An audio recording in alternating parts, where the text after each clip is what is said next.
السلام عليكم ورحمة الله تعالى وبركاته. عساكم في أحسن الأحوال إن شاء الله.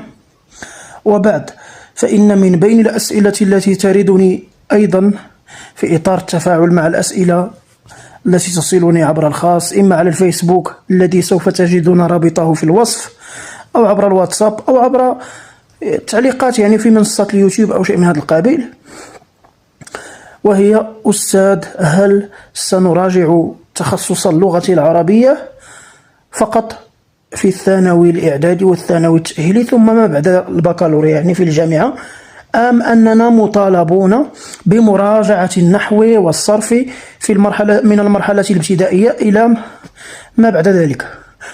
أنا أقول دائما هذه هي النصيحة التي أوجهها، وقد استفدت منها سابقا لأنها وجهت إلي، وأرجو أن يستفيد منها كل مترشح لمباراة التعليم تخصص اللغة العربية، أو حتى في أي تخصص من التخصصات. ينبغي أن تدرك وأن تجعل على علم وعلى ذكر أن كلما كنت موسوعيا وكلما أحطت بكل، لن أقول بكل وإنما بمعظم معارف مادة تخصصك واللغة العربية نموذجا، كلما كان أفضل، وكلما زادت حدود نجاحك، وكلما اقتربت من النجاح في الكتابي بطبيعة الحال، في الاختبار الكتابي ثم أولا، ثم بعد ذلك حتى في الشفوي.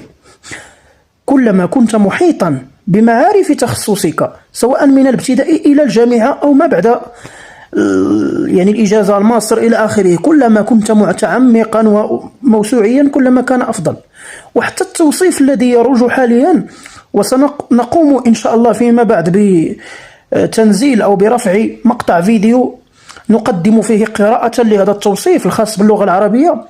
طلعت على ما يتعلق بسلك الثانوي التأهيلي على الأقل، فوجدت أن بعض المباحث النحوية والصرفية ينبغي على المترشح أن يراجعها في الابتدائي، حين نتحدث عن النواسخ الفعلية والنواسخ الحرفية وعن أقسام الكلام وعن مفهوم هذه المباحث النحوية، الأفعال الماضية الناقصة، كان وأخواتها، كل هذا يفصل فيه في الابتدائي. نعم، يدرس شيئا ما في الإعدادي، ولكن التفصيل التام يكون فيه في الابتدائي. المنصوبات، المرفوعات، المجرورات، الإعراب والبناء، كل هذا يدرس في الابتدائي، قواعد الإملاء إلى آخره. إذن لا تغفل على شيء، واجعل على ذكر دائما أنك كلما كنت موسوعيا كلما اقتربت خطوة